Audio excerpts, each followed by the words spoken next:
Good morning, boys and girls. We are on to chapter 4 in Swindle. We are in the middle of the climax here.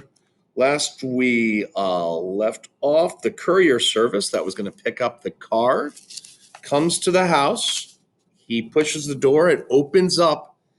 He crossed the hall and opened a door to peer inside. What happened next was an image so horrifying that would remain forever burned in Ben's memory. All right, let's see how this goes. A hulking animal exploded out of the room and pounced on the intruder. Terrified, the man swung his briefcase and cracked the German Shepherd across the snout. Yelping with pain and rage, the dog fell back for an instant. By the time it gathered itself for another charge, Lamar Fontaine was hightailing across the tiles toward the basement steps. He slammed the door behind him a split second before the Shepherd plowed into it, howling with fury as it re-injured its sore nose. It was preparing for another run when it heard a bark from above. Remember?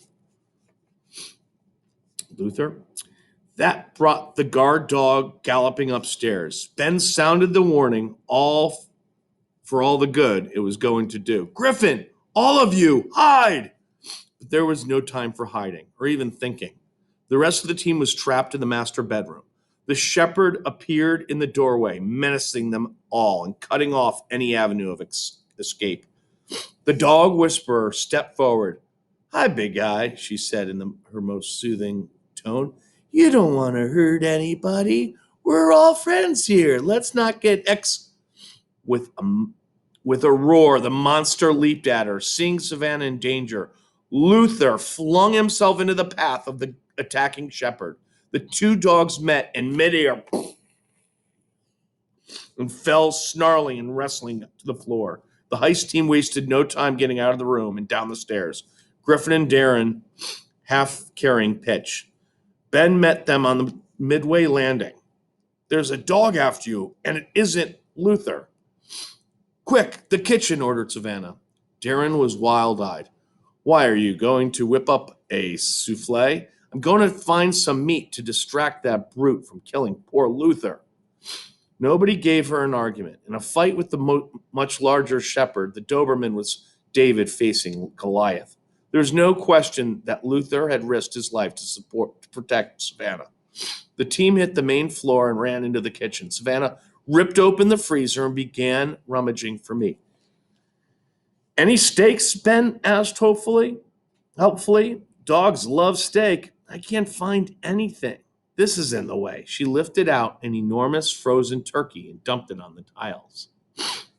And there in the middle of all that chaos, a strange calm descended on Griffin. It turned out his heist mates, and even the fact that there were two warring dogs one flight up, he heard his own voice from days before. Oh, sure, like a nasty, obnoxious crook knows enough people willing to sit down and eat a 20-pound turkey with him. And that expert on the web clip holding the card asking, why is this card so cold? Something came over Griffin. Suddenly he was on his knees over the frozen bird, reaching his hand into the breast cavity. Darren was disgusted. I always knew you were crazy, Bing. But I never thought you were the type to go digging into a turkey's butt. In answer, Griffin pulled out a Ziploc baggie. There was a picture peering through the plastic bag. Babe Ruth in a Boston Red Sox uniform. Savannah pulled the shrimp rack from the T-bone steak off 2 T-bone steaks. She ran to the bottom of the staircase and flung them up to the top landing. In an instant, the two dogs had forgotten about each other and were chewing on the cold, hard meat. Griffin removed the card from the Ziploc and held it lovingly. This is the greatest moment of my life. Yeah, mine too. Darren snatched the prize out of his hand and ran to the front door. Sayonara, suckers! It was so shocking, so unexpected, that the team just stood there, open-mouthed, and watched him go. Then total wild action, a stampede in hot pursuit. Even Pitch was running full tilt, hopping and limping through her pain. Griffin led the charge. Of all things he'd planned for, all the in case ofs, what ifs, how could he have overlooked the most obvious possibility? A double cross from one of his own people, especially Darren, who'd always been an enemy and an untrustworthy jerk. But what a price to pay for one mistake. Darren pounded down the front stairs. Griffin followed, losing his breath momentarily to a gust of wind. Hot on his friend's heels, Ben vaulted up on the porch rails and hurled himself like a flying squirrel at Darren's fleeing form. He missed the takedown, but his flailing arm caught Darren on the ankle. The big boy lost his balance and hit the ground like a ton of bricks. The Babe Ruth card popped out of his hand. Suddenly, the Bambino was airborne. Riding a mammoth blast of wind, the team watched in agony as the $1 million collectible fluttered higher and higher, swirling on the turbulent air currents. The wind played with it for a few more seconds before depositing it into the lacy upper branches of a very high maple tree. With a cry of frustration, Darren got up, rushed to the trunk, and began climbing like a madman.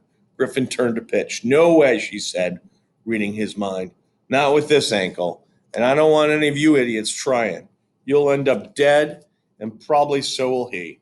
She cupped her hands to her mouth. Darren, you'll never make it. What about the ladder? Ben suggested. Not high enough, Pitch told him. That tree towers over the house. Griffin was nearly insane.